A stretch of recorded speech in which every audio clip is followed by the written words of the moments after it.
Hello दोस्तों, आपका स्वागत है A1 स्टडी वाला चैनल में। दोस्तों, आज हम आपको क्लास 12 के गणित विषय मैट्रिक्स के बारे में बेसिक जानकारी देंगे। तो चलिए हम शुरू करते हैं। सबसे पहले अवयव किसे कहते हैं, अवयव की परिभाषा क्या होती है। तो देखिए, संख्याओं, राशियों, फलनों के आयताकार या वर्गाकार व्यवस्थित क्रम विन्यास को अवयव कहते हैं। संख्याएं, राशियों, फलनों के आयताकार या वर्गाकार व्यवस्थित क्रम विन्यास को अवयव कहते हैं। अवयव को हम इस प्रकार से प्रदर्शित कर सकते हैं, लिख सकते हैं, और इसी प्रकार से भी लिख सकते हैं, लेकिन लगभग लोग इसी प्रकार से लिखते हैं, तो इसी प्रकार से ही आप लिख लेना। ठीक है। अवयव के बारे में जानकारी लेने के लिए आपको 3-4 नोट के बारे में जानकारी होनी चाहिए। तो पहला नोट क्या है, अवयव को सामान्यतः अंग्रेजी वर्णमाला के बड़े अक्षरों मतलब कैपिटल अक्षरों से ही व्यक्त करना है। जैसे कि A B C A to Z तक आप A to Z से ले सकते हैं अपनी मर्जी से। तो जैसे कि एग्जांपल हो गया, कैपिटल A, ये एक मैट्रिक्स बना दी 2x2 की। ठीक है। नोट नंबर 2 क्या है, मैट्रिक्स के अंदर की राशियां, जो ये मैट्रिक्स के अंदर की जो ये संख्याएं हैं, राशियां हैं, इन्हें मैट्रिक्स के अवयव बोलते हैं, एलिमेंट्स कहते हैं। ठीक है। और तीसरा क्या है, मैट्रिक्स के अंदर की जो संख्याएं, ये संख्याएं अवयव एलिमेंट्स, ये वास्तविक और काल्पनिक दोनों ही हो सकते हैं। ध्यान रखना, वास्तविक एंड काल्पनिक दोनों ही हो सकते हैं।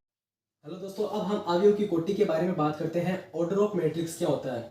यदि किसी अवयव में पंक्तियों की संख्या n हो और स्तंभों की संख्या n हो, तो उस अवयव की कोटि को हम m इंटू n अवयव की कोटि कहते हैं। तो देखिए, ये तो होती है पंक्ति, ये तो होती है पंक्तियां, और ये होते हैं स्तंभ, ये होते हैं स्तंभ। पंक्ति को हम R से प्रदर्शित करते हैं और स्तंभ को हम C से प्रदर्शित करते हैं। R का मतलब होता है रो, इसको हम पंक्ति के नाम से जानते हैं, और ये C का मतलब होता है कॉलम, इसको हम स्तंभ के नाम से जानते हैं। और अवयव की कोटि का अगर हमको व्यापक रूप चाहिए, तो ये रहा कैपिटल A बराबर Aij m इंटू n का, ये हो गया अवयव की कोटि का व्यापक रूप। अवयव के प्रकार के बारे में बात करते हैं, टाइप ऑफ मैट्रिक्स। एक नंबर है हमारे पंक्ति अवयव, रो मैट्रिक्स। ठीक है। तो पंक्ति अवयव किसे कहते हैं, वह अवयव जिसमें पंक्तियों की संख्या 1 हो, पंक्ति अवयव कहलाती है। अभी आपको थोड़ी देर पहले बताया था, पंक्ति, ये पंक्ति होती है। तो देखो 2 3 4 पंक्ति कितनी है, एक पंक्ति है और 3 स्तंभ है। तो सबसे पहले ये आपको ध्यान में होना चाहिए कि ये क्या होता है, 1/3 की ये अवयव है, मैट्रिक्स है। सबसे पहले हम पंक्ति वाले को नाम लिखते हैं, उसके बाद में कितने स्तंभ है उनका संख्या लिखते हैं। तो ये हो गया पंक्ति अवयव। दूसरा है स्तंभ अवयव, कॉलम मैट्रिक्स। ठीक है। वह अवयव जिसमें स्तंभों की संख्या 1 हो, वह स्तंभ अवयव कहलाता है। इसमें स्तंभ कितने हैं, एक स्तंभ है, और पंक्तियां कितनी है, 3 पंक्तियां है, ये 3 पंक्तियां हैं। तो ये पंक्तियां 3 हो गई, और स्तंभ कितना है, एक स्तंभ है। तो इसे हम स्तंभ अवयव कहते हैं। अब हम अवयव के प्रकार 2 तो पढ़ लिए, अब तीसरा है शून्य अवयव, जिसको हम जीरो मैट्रिक्स के नाम से जानते हैं। शून्य अवयव किसे कहते हैं, वह अवयव जिसमें प्रत्येक अवयव शून्य हो, शून्य अवयव कहलाता है। शून्य अवयव को डार्क ओ से, कैपिटल ओ से डार्क करके प्रदर्शित करते हैं। जैसे कि एग्जांपल ये हो गया, शून्य अवयव की खास बात है जिसमें सारे एलिमेंट्स, सारे के सारे शून्य अवयव होने चाहिए, तो ये शून्य अवयव होता है। ठीक है। 4 नंबर है वर्ग अवयव, इसको स्क्वायर मैट्रिक्स कहते हैं। वह अवयव जिसमें पंक्तियों की संख्या और स्तंभों की संख्या, पंक्तियों की संख्या और स्तंभों की संख्या समान हो, वह वर्ग अवयव कहलाता है।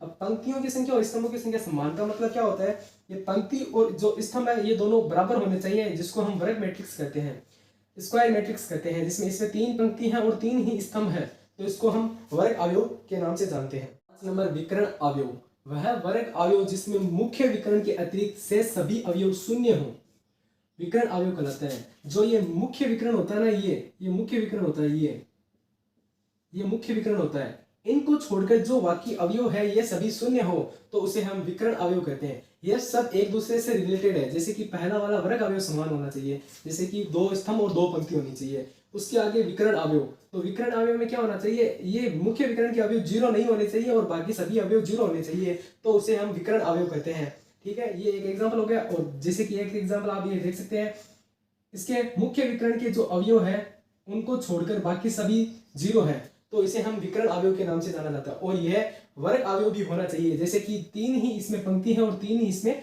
स्तंभ है। उसी प्रकार से 6 नंबर है हमारी अदिश अवयव, वह विकर्ण अवयव जिसमें मुख्य विकर्ण के सभी अवयव समान हो, अदिश अवयव कहलाता है। अब अदिश अवयव में क्या होता है, जो ये मुख्य विकर्ण के अवयव होते हैं ना, ये सभी समान होने चाहिए और बाकी सभी शून्य होने चाहिए, और वर्ग अवयव होने चाहिए, जैसे कि 2 पंक्ति और 2 स्तंभ। जैसे कि इसमें एग्जाम्पल में है, ये 6, ये 6, ये 6, ये मुख्य विकर्ण है पूरा का पूरा, और इसमें सभी अवयव समान है और बाकी सभी 0 है, तो इसे 3/3 की अदिश अवयव कहते हैं। ये होता है अदिश अवयव। लास्ट परिभाषा इकाई तत्समक अवयव, जो कि सबसे इंपॉर्टेंट है। इसका दो नाम होता है, एक तो इकाई अवयव और एक तत्समक अवयव। वह अदिश अवयव जिसमें मुख्य विकर्ण के अवयव इकाई हो, अर्थात एक होना चाहिए। जो मुख्य विकर्ण होता है ना, उसमें सभी के सभी एक ही हो, तो उसे इकाई या तत्समक अवयव के नाम से जानते हैं। जैसे एग्जांपल में जो ये मुख्य विकर्ण के अवयव है ये 1 है और बाकी सभी 0 होने चाहिए। जैसे कि इसमें देख लीजिए, मुख्य विकर्ण के जो अवयव है ये सभी समान है, फिर 1 ही है, तो ये इकाई अवयव के नाम से जाना जाता है।